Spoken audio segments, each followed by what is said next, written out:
how about for the listeners? How did you end up hurting your hip or back, or what happened? Again, So I know, but let's tell the people that don't know. I drove 820 kilometers in a day. Yeah, that'll do it. Just for reference, I do not recommend doing that. It's not a good time. And then like I was just really fucking sore after that drive. And then like a few days later, went to go deadlift. The settings were a little bit different to how they normally would be. I was a little bit more nervous because there was a lot of people in the gym at the time. Okay. I got the bar to my knee and I just heard pop, pop, pop, pop, pop, pop. That's when I knew I'd fucked up. Yeah. Did you finish the lift? Oh God, no. I was just checking. I think I got to my knee, dropped the bar, and I was just like, yeah, just waiting for the pain or something to kick in. Yeah, I've like walked away. Someone's come up to me like, "Oh, like, are you okay?" I'm like, "Give me like 2 minutes to figure out if I'm hurt." Yeah. And they're like, "What do you mean?" I'm like, "Just go the fuck away and leave me alone for like 5 minutes." Yeah, like I'm not sure if I'm okay or not yet, so we're just waiting. Yeah, so like I was sort of like crouching down in the corner in the gym away from everybody, just been like, "Oh, like I really can't tell right now." Yeah, you're just so heightened. Like, yeah, really done myself a number, or if that was just like the biggest warning shot I've ever heard, and I was like a bee's dick away from being really hurt. Really hurt. Yeah. And then I was like, like I sort of went upstairs, did a bit of like, some like reverse hypers with like no weight. Like, well, can I like move through range of motion? Was like, it's like it's tender, but like I can still move. And I was like, okay, like I think I'm okay. And I sort of got my stuff. I left, got in the car. I drove home. I got home and I was like, God, I'm sore. And I went to try and get out of the car and I'm like, I can't get out. Yeah, you can't lift your leg and that sort of stuff. Yeah, and I was just like, oh no, I'm like, I'm gonna be like, I was like, I know I don't have any good painkillers. So I literally like didn't even worry about getting out of the car. I literally closed the door, started the car up, drove down the road to the chemist, called the chemist. I was like, hey, I'm parked out the front. Can you send someone else to help me? And they're like, what do you mean? I'm like, just send someone out to help me. I'm stuck in my car. I need to get out. I physically can't get out. Yeah. Yeah. So like the pharmacist comes in, he's like, what's going on, dude? I'm like, mate, I think I've done myself a number. Like here's my card. Can you give me the strongest over the counter painkiller? Yeah. And he like asked a bunch of questions like, oh, like, what have you done? I was like, look, this is what I think I've done. I don't know, but like I just need something. Yep. In the meantime, until I can go and see like my physio. Yep. So he like brings out like it was like a paracetamol and Nurofen combination. Like, yeah, man, that's the bomb. Did fuck all. Oh man, it's great. Well, for probably depending on the severity of the injury, but they're actually pretty good. Well, so like I took however many I was allowed to take in a very small window. So got home, went to bed, woke up the next day, and I was like, oh, I'm in so much pain. I had a wedding that day as well. I'm like, not only do I need to somehow figure out how to like survive at a wedding for a day, I need to figure out how to like comfortably get in and out of my suit. Yeah. Right.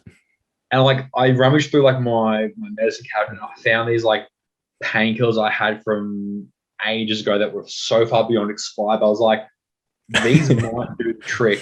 They've got like 30 milligrams of codeine in it and 500 milligrams of paracetamol. I was like, that's how we go. Take them with a shot.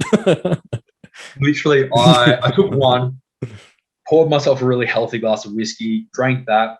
Demir came and picked me up. And he's like, what are you doing? I'm like, I'm drinking early. I'm not driving. Like, what?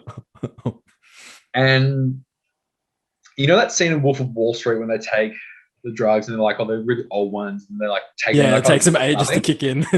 And then when it kicks in, you're just like, oh.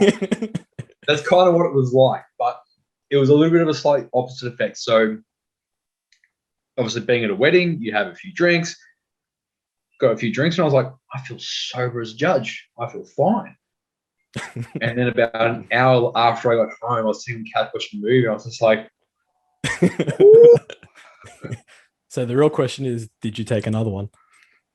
Not that day. When you got home after you feeling like, oh, fuck it. I waited until I woke up the next day. I was like, I'll wait until I've, all of the painkillers sort of worn off, all the alcohol's been. Yeah, basically flushed. Yep. I woke up on the sun and I was like, I'm so sore. Yep. So I took another one to sort of get through the day. Went and saw my physio, and he's like, obviously, like without having done scans or anything, he's like, based on the assessments we've done, he's like, you've sprained your SIJ and 2 facet joints. Okay. So not a fun time. No. Rehab was a son of a bitch. Putting on my shoes was a son of a bitch. Getting dressed, like everything hurt. Yeah. There wasn't anything that I could do that didn't hurt a lot. So yeah, that was a fun experience. So don't drive 12 hours in a day and then try and deadlift a few days later. Where were you driving from?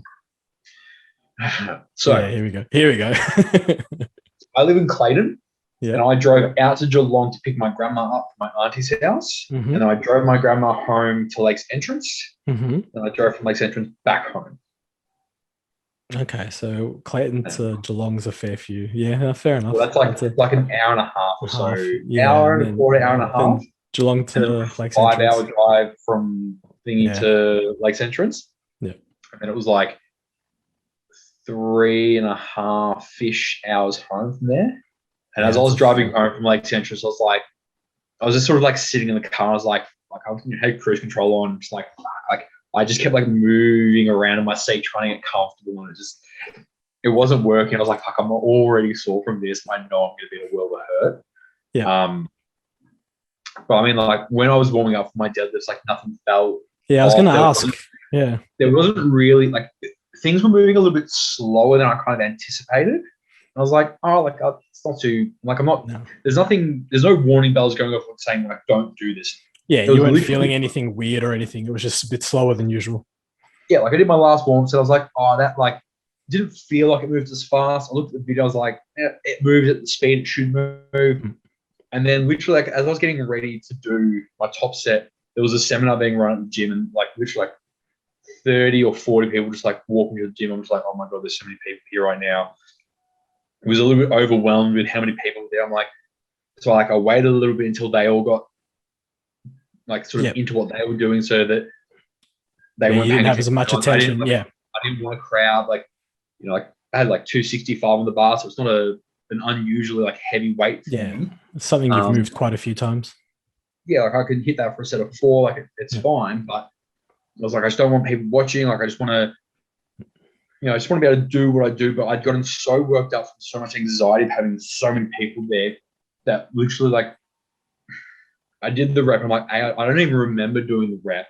And then when I looked at the video, I was like, what the fuck was that? Like, it was probably the most technically hideous lift I've ever done. Yeah, shit. It was atrocious. So I kind of look at it, I'm like, you probably deserve to get hurt for that. I mean, you don't want to think that you deserve. I mean, I've watched your deadlift more than enough times. It's a very pretty looking deadlift. Yeah, like this. When I say like this was like, that's what I'm saying. You're saying it's bad. It must have been bad. It was not good.